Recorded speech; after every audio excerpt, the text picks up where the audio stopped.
Hi, this song is called Pananalig Ko, an original composition of Miss Angelica Dorde. Hope you like it all.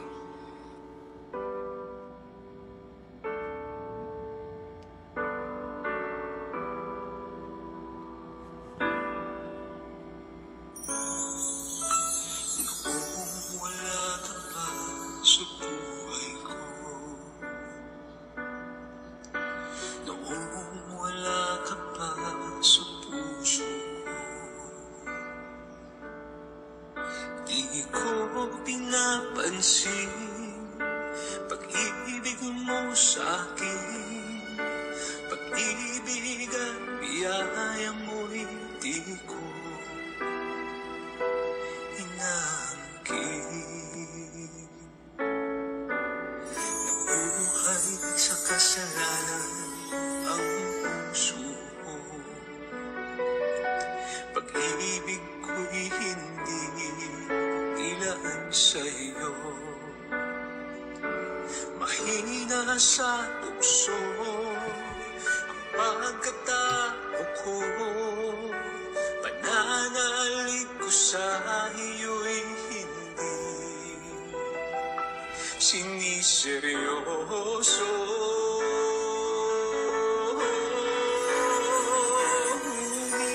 Ngayon'y nagbago na ang pagkatao ko, mula nang makilala ka, Jesus. Pananalig ko'y tumibay, buong tiwala ay binigay sa'yo lamang, Jesus. Pananalig ko.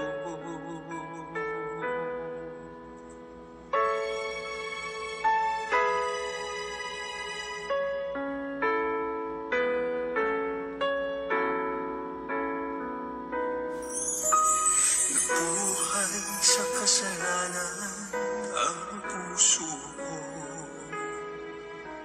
pag-ibig ko'y hindi nilaan sa'yo.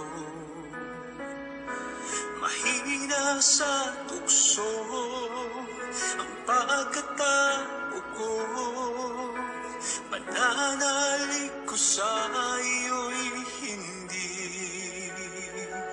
siniseryoso.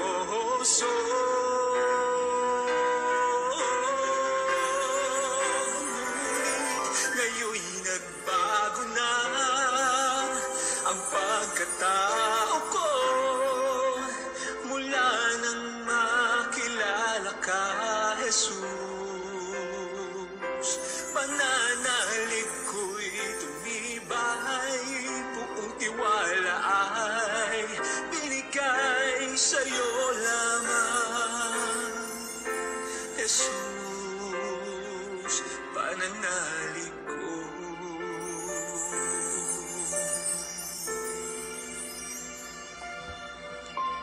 Sa'yo lamang,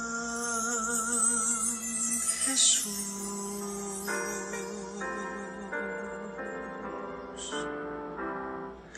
Pananalig ko.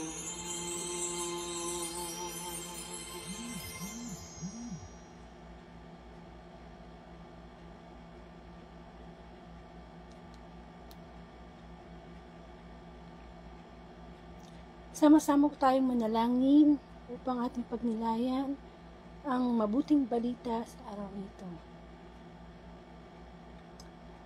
Sa ngalan ng Ama at ng Anak at ng Espiritu Santo. Amen.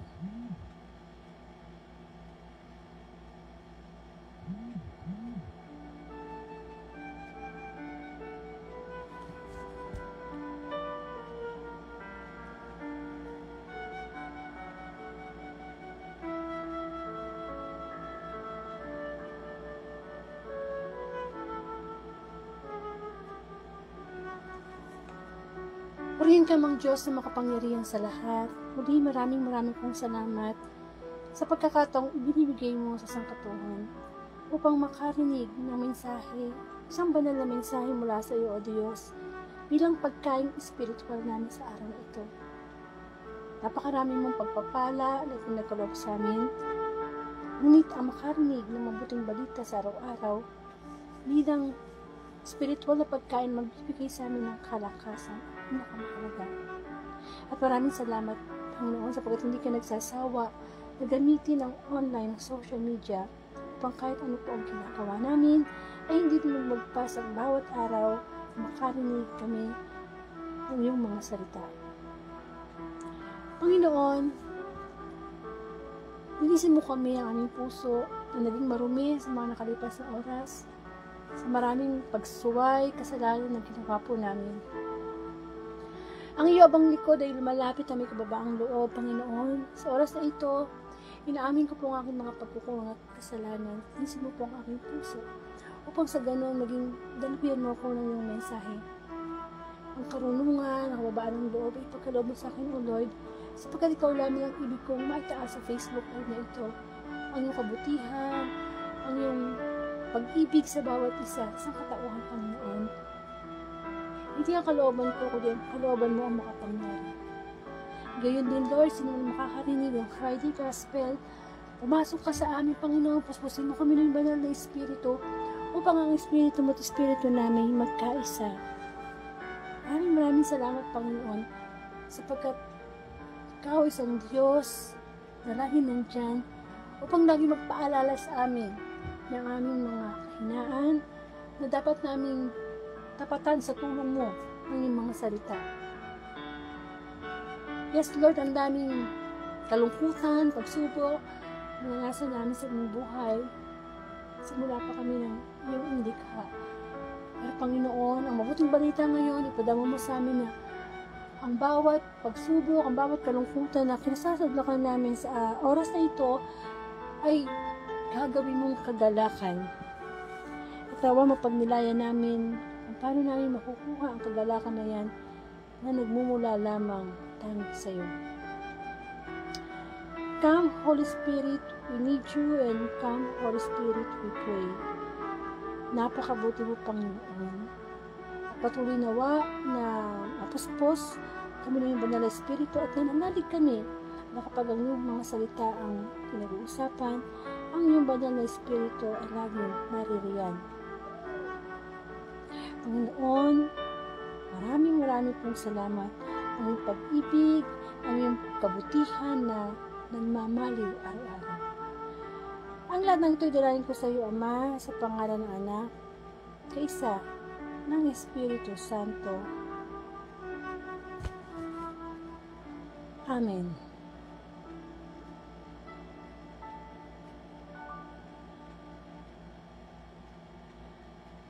Bigyan po natin ng parangal ang mabuting balita.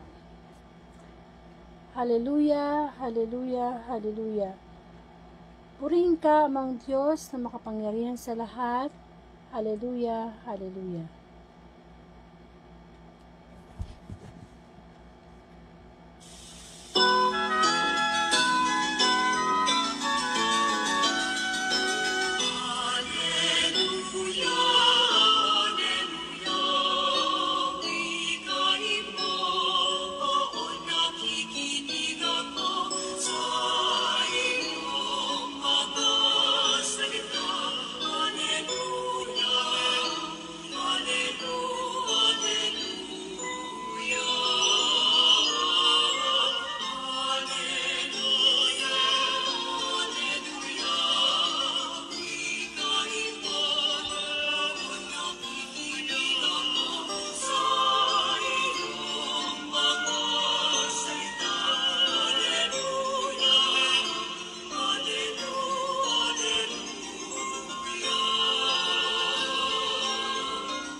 Mga kapatid kong minamahal kay Kristo, ang mabuting balita ng Panginoon ayon kay San Juan, papuri sa iyo, Panginoon.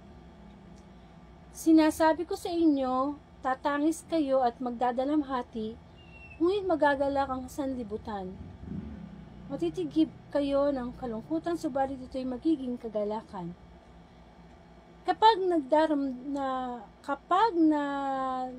kapag nagdaramdam na ang isang babaeng manganganak, siya'y nahahapis sapagkat dumating na ang oras ng kanyang paghihirap. Ngunit pagkapanganak, hindi na niya naalala ang hirap. Siya'y nagagalak dahil sa ipinanganak na sa sanlibutan ng isang sanggol. Kaya hindi naman kayo na nalulumbay kayo ngayon, ngunit muli akong makikipagkita sa inyo at mag-uumapaw sa puso ninyo ang kagalakang hindi maagaw ninyo man. Hindi na kayo kailangan magtanong sa akin sa araw na iyon. Tandaan ninyo, anumang hingi ninyo sa Ama sa aking pangalan, ay ibibigay niya sa inyo. Mga kapatid, ang mabuting balita ng ating kaligtasan, pinupuri ka namin, Panginoong Heso Kristo. Amen. So, welcome po sa Word of God Daily Gospel at Facebook Live. Muli, ang layunin ng Facebook Live na ito ay palaganap ang mabuting balita everyday, no? So, ilang oras na lang pala, magmi-May 11 na. And yay, birthday ko bukas. Okay, salamat sa Panginoon na sa additional niyang ibibigay sa akin na taon, no? Maraming salamat sa Kanya. And of course, ako nga po pala Sister Angelica from Bulacan, at isa po akong Katoliko. At ang pagbasa po natin is halos part 2 na, no? Ng John 16, 20, 23. Kahapon po yung part 1 nito, part 2 to. Tapos bukas po, ang gospel din, ito rin part 3 na. Pero ngayon po, itong part 2 ng mabuting balita natin, tungkol pa rin to sa magiging kagalakan ang kalungkutan. At bigyan lang po natin ng ng pansin dito sa gospel, no, sa Friday gospel, yung binigay na halimbawa. Binigay na halimbawa dito, no, yung sa verse 21. Ang sabi dito, kapag nagdaramdam na ang isang babaeng manganganak, siya'y nahahapis sapagkat dumating na ang oras ng kanyang paghihirap. Ngunit pagkapanganak, hindi na niya naalala ang hirap, siya'y nagagalak dahil sa ipinanganak na sa sanlibutan ang isang sanggol. Since malapit na rin naman ang Mother's Day, no? Sa Sunday na po ang Mother's Day. Sunday na nga ba? Tama ba ako? Sa may kalendaryo namin. April, tama ba ako? May 5, May 12. Alam ko second Sunday ang ang Mother's Day, no? Since nga, magma-Mother's Day sa Sunday, advance Happy Mother's Day po sa atin. At since yun nga, isa sa ibinigay na halimbawa dito sa mabuting balita, yung panganganak ng isang babae o ng isang ina. Amen. So, bilang ina, no, makaka-relate talaga ako dyan. Dahil ako ilang beses na nanganak, 3 beses. At ang panganganak ko talagang mahirap. Mahirap po talaga ang magdalang tao, no? Makinig kayo mga tatay, napakahirap. Kasi, hindi ba, ang proseso niyan talaga is 9 na buwan mong dadalhin yung sanggol sa sinapupunan. At sa loob ng 9 na buwan na yon, meron tayong narinig na sinasabi na kapag nagbuntis ang isang ina at nanganak, sa panganganak niya, nasa isang hukay na yung kanyang paa. Amen. Meron kasing mga babae na madali lang manganak. Meron naman mga babae talaga ang hirap. Hirap na hirap manganak, nalilabor pa minsan ng ilang araw. Meron namang iba na ang hirap mabuntis, no? Meron namang ibang ang daling mabuntis. So kanya-kanyang yan, no? Pero kapag ikaw ay nabuntis na, yun nga 9 na buwan na niyang dinadala. At sa loob ng 9 na buwan na yon, ang dami mong dapat ingatan, hindi lang yung, sige, speaking na lang sa akin, no? Sa 9 na buwan na dinala ko ang aking anak, ang aking mga anak, kailangan mo talagang mag-ingat.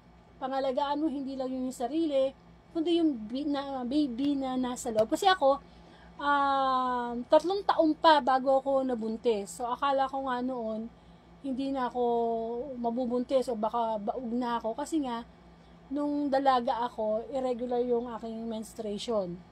So, ang tagal, no? Ang tagal talaga. Akala ko talaga, hindi na ako magkakanak. Parang balak na nga namin mag-ampon eh. Hindi ba? Pero, totoo yun. Ang Diyos naman ay ibibigay ang lahat ng bagay sa tamang panahon. ipinapanalangin yun. Hindi din kami nagsawa ng pananalangin. At yung nga, after 3 years, ipinagkaloob nga na ako yung magbuntis. At syempre, sa sobrang galak ko, alam niyo siguro, imagine niyo na lang, no, sa tatlong taon na inaasam-asam ko na mabuntis, kung ilang pregnancy test na ang nabili ko. Hanggang sa dumating yung time na parang, parang hindi na ako excited. Na, syempre, di ba, na parang, magpe-pregnancy test ka, tapos ganoon din naman, negative din naman. Tapos hanggang sa isang araw, yun nga, nag-pregnancy test din ako, pero ano na yun, parang medyo malamya na yung pakiramdam ko siya, 3 taon na biglang nag-positive siya. So, siguro naman nakita nyo na kung imagine nyo na kung ano yung itsura ko, no, sa sobrang galak. Sa sobrang galak talaga. Ginising ko yung asawa ko, pinakita ko sa kanya, nagagalak kami, no. Hanggang sa doon na nga, na after pregnancy test, nung araw din yun, nagpunta sa doktor, nagpa-ultrasound para talagang ma-confirm na totoong may bata. At alam nyo, ang sarap pala nung feeling nung yung kakapain mo yung tiyan mo, tapos meron ng bata doon, may buhay na doon. Amen. At yun na nga, no, syempre, nandiyan na yung wala pang 2 buwan yung baby sa tiyan, bili na ng ganito, bili na ng kuna, first baby, yung mga panganay, talagang nandiyan yung first And of course, yung regular na pagpapacheck up sa OB-GYN, yung iinom na ako ng gatas, natatandaan ko pa, amnum ba yun? Tagal na kasi malalaki na kasi mga anak ko, no?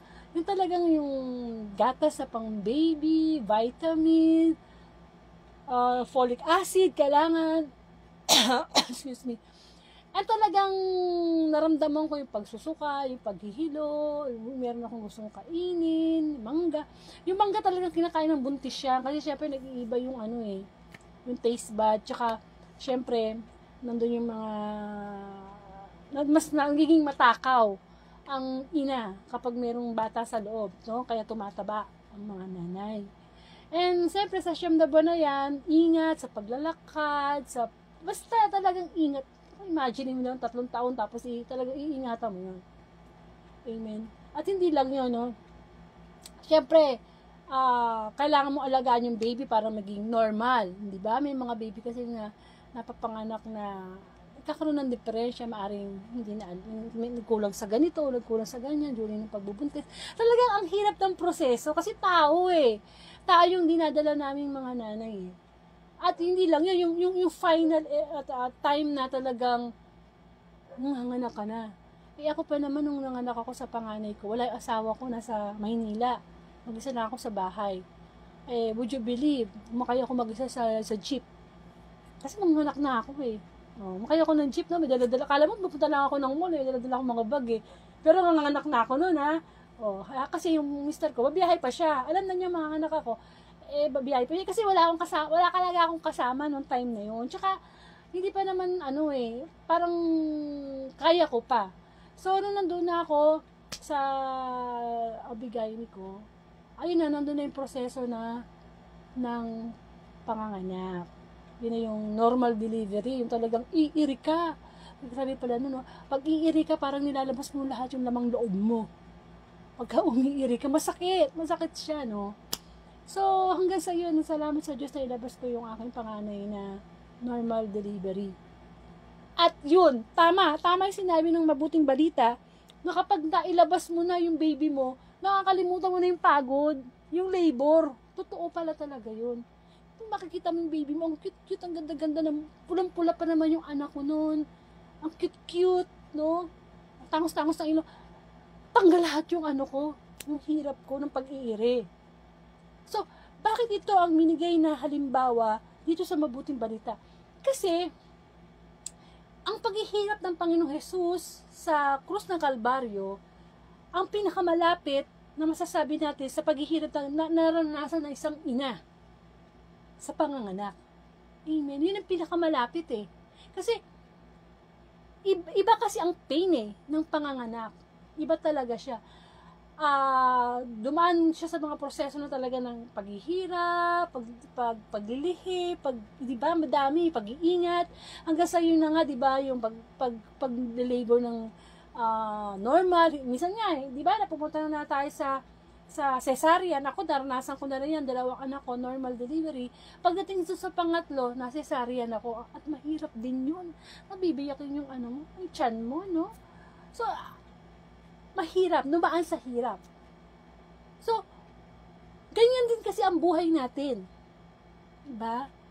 Nag-uumpisa tayo sa mga maliliit na paghihirap, mga pagsubok, habang tayo lumalaki, nakikilala natin ang mundo, nakikilala natin ang kasalanan, ang dami natin na pagdadaan ng hirap. Sa pamilya natin, kung paano natin sila papalakihin, yung iba nag-a-abroad pa, yung iba, di ba, nag-single mom, or kaya marami sa pag-aaral, di ba, kailangan mo, bago ka makapagtrabaho, di ba, talaga gustong maayos na trabaho, kailangan mo magdaan ng nursery, kinder, di ba, elementary, high school, may senior pa, high school, ano pa, college pa. Ang habang pag-proseso yan. Pero sa dulo niyan, nandun yung kagalakan. Kaya, sinasabi sa atin na mabuting balita, na normal lang sa buhay nating mga tao, ang pinagdadaanan nating pagsubok ngayon. Yung mga sakit natin, no? Sa katawan, yung mga diabetes, high blood, cancer, normal na nangyayari sa tao yan. Nagdadaan tayo sa paghihirap niya. Pero kung patuloy tayong magtitiis at magtitiwala sa Panginoon, alam natin na sa dulo ng ating pagtsatsaga, pagtitiis ay kagalakan. Amen? Na kung magpapatuloy lang tayong magtsaga, may magbubunga yung mga pagtitiis natin eh. Yung mga pagtitiis natin sa paggawa ng masama, pagtitiis natin sa mga kahinaan natin, pagpipigil natin sa ating mga galit, sa inggit, paghihiganti. Yung bang nandoon yung sakripisyo, kamukha ni Kristo, nagsakripisyo siya, lalo na siya, wala siyang kasalanan, di ba? Pero nagsakripisyo siya. Pero di ba, at the end, nung kanyang kamatayan sa krus, yung joy, yung kagalakan, na sino ang mas nakikinabang? Tayo. Amen? Sa bawat pagsubok na naranasan natin sa ating buhay, proseso lang ng buhay yan. Pero lagi tayo dapat magkaroon ng rason para mabuhay ng may kagalakan. Sabi nga, minsan na nga lang tayo mabubuhay sa mundo eh. Minsan lang. Naniniwala ba kayo sa reincarnation? Ako hindi ako niniwala doon, di ba? Kung ano yung pangalan natin ngayon, kung ano yung pagkatao natin ngayon, minsan lang yun, hindi na yung mauulit. So, bakit natin sasayangin yung panahon natin na mamatay sa lungkot, mamatay sa konsumisyon, mamatay sa problema? Diba? Kung ba itong araw na to, pinuno mo yung araw mo ng galit, ng konsumisyon, ng stress, sayang yung araw na to. Itong May 10 na to, na anong oras halimbawa, 11:32, tapos pinuno mo lang mula umaga hanggang ng stress, sayang hindi na yung babalik. Hindi na babalik yung May 10, 11:32 p.m., Friday. Hindi ba? Hindi na yun. Magiging bawat tik-tak ng relo, hindi na yung babalik. Pag naglagpas na yan, memories na yan. Amen? Nasa past na yan. So, sayang naman yung ibigay sa atin ng Diyos na pagkakataon na ma-enjoy natin yung buhay kasama siya. Amen? Tayo, kapag tayo ay nagsumeryoso sa Diyos, alam nating, talagang dadaanan natin yung paghihirap. Pero ang good news doon, may reward dyan. Kaya nga, di ba, kahit tayo, halimbawa, nakakilala ka sa Diyos, kapag nagsisimba ka, pag uwi mo sa bahay mo, ando pa rin yung problema mo. May problema ka, nagdadasal ka, pagkatapos mo magdasal, nandun pa rin yung problema mo. Ano ibig sabihin nun? Hindi tayo humihinto. Nananalig tayo na sa kabila ng mga paghihirap natin sa buhay, may kagalakan. Yung pagsisimba natin, yun yung kuswelo eh. Yung pagdadasal natin, yun yung kuswelo eh. Yung pakikinig natin araw-araw sa mabuting balita, yun yung kuswelo sa atin ng Diyos na nagbibigay sa atin ng kagalakan na hindi natin makukuha sa mga material na bagay. Ang kaso, di ba, pag may problema tayo, dinipende natin yung ating mga solusyon na sa paglalasing, sa mga sugal, yung bang nililibang natin sarili natin sa mga pansamantalang kaligayahan na hindi naman nagiging dahilan para magkaroon tayo ng ng joy, which is yung kagalakan galing sa banal na Espiritu. Amen? Kaya, kailangan maramdaman natin na, okay lang, Lord. Normal lang to. May katapusan to. Yung pa isa sa mabuting balita, may katapusan yan. Yung sakit natin, yung problema natin sa pamilya natin, problema natin sa ibang tao, sa boss natin, problema natin sa mundo, may katapusan. Yun yung reality ng life. Pero sana, sa katapusan na yun, matatapos na yun, sa dulo nun, sana, ma-receive natin yung buhay na walang hanggan, na pinaka-reward natin sa Diyos, na sabihin na sa Panginoon, sa atin ng Panginoon sa araw ng paghukom na napagtagumpayan natin ang mundo. Bakit natin napagtagumpayan ang mundo? Kasi nga tayo ay nananalig kay Kristo. Amen? Napatuloy tayo nagtitiwala sa Kanya. Di po ba? Naranasan mo na ba yun? Yung bang ang dami mong problema pero di ka humihinto sa pananalangin, pakikinig, pagbabasa ng Biblia. Kasi nandun yung joy eh. Nandun talaga yung totoong kagalakan eh. Amen? Hindi ka mukha nung pagka sa mundo ka dumepende, hanggang sa maging drug addict ka na, nagde-depend ka na sa drugs. Anong nangyayari? Pag nawala ng epekto ng drugs, balik ka uli sa kalungkutan mo. Tapos drugs na naman. Di ba? Ang Panginoon, anong ino-offer niya? Siya mismo. Ang pinanggagalingan ng kagalakan. Actually, kahit mahirap ang isang tao, kahit simple lang yung buhay niya, madadaig pa niya yung milyonaryo o bilyonaryo sa mundo when it comes to kagalakan eh. Kasi hindi naman nabibili yun. Hindi nabibili ang kagalakan. Ang isang tao, kahit tambakan mo pa ng maraming pera yan, hindi pa rin magiging kontento yan.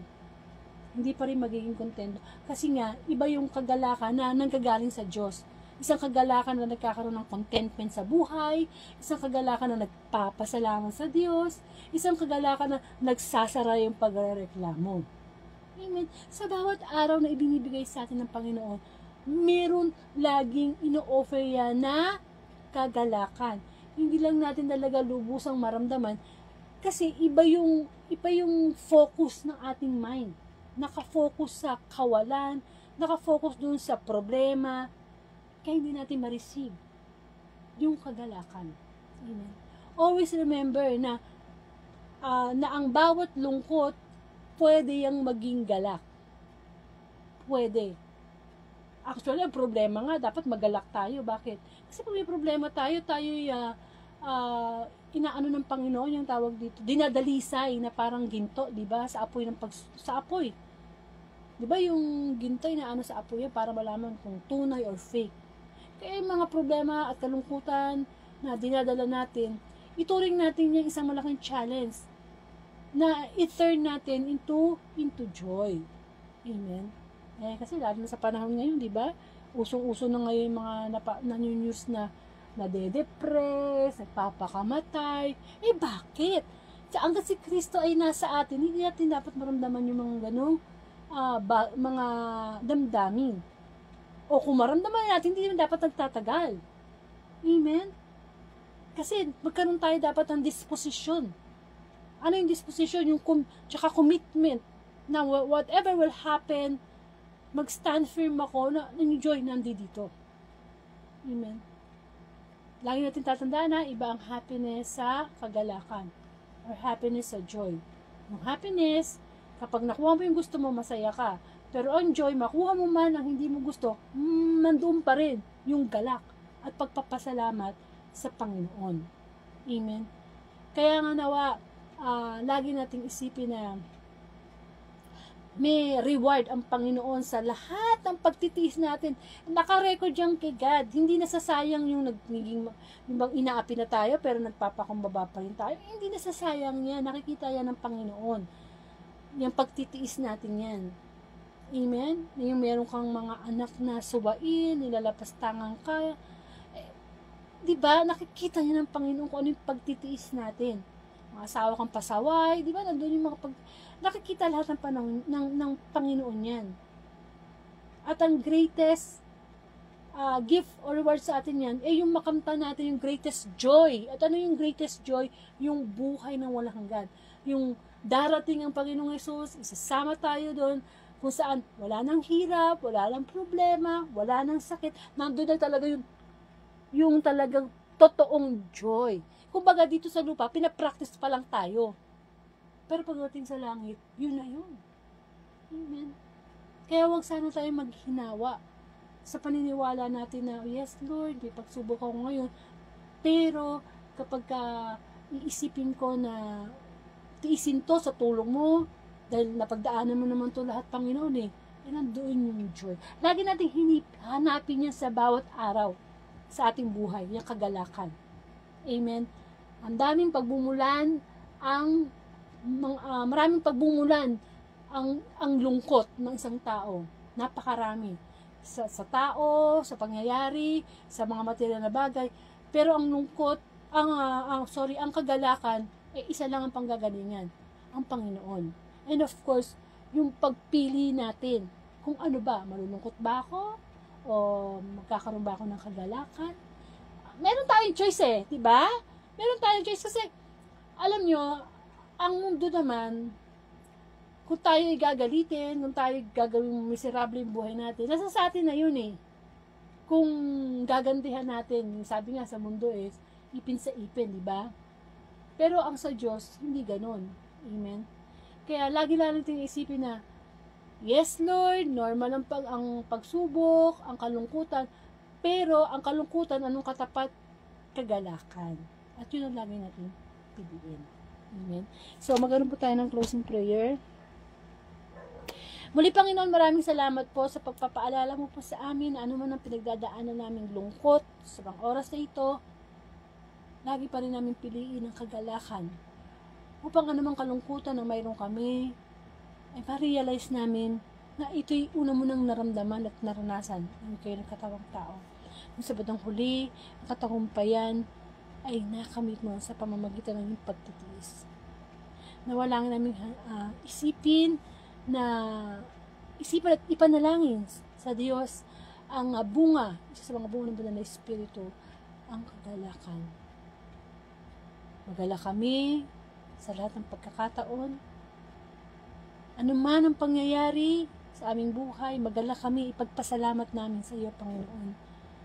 Maraming salamat, nawa mapuspos kami ng kagalakan sa mga darating pang panahon habang kami nabubuhay, upang lagi naming maalala na lahat ay may katapusan, at ang kagalakan, the greatest joy na ino-offer mo ay ang buhay na walang hanggan. Ama namin, sumasalangit ka, sambahin ang ngalan mo, mapasa amin ang kaharian mo, sundin ang loob mo dito sa lupa para na sa langit. Bigyan mo kami ng aming kakanin sa araw-araw, at patawarin mo kami sa aming mga sala, para nang pagpapatawad namin sa nagkakasala sa amin. Huwag mo po kaming pahintulo sa tukso, adyan mo kami sa lahat ng masama, sa ngalan ng Ama at ng Anak ng Espiritu Santo. Amen. Amen. Maraming pong salamat, and to God be the glory.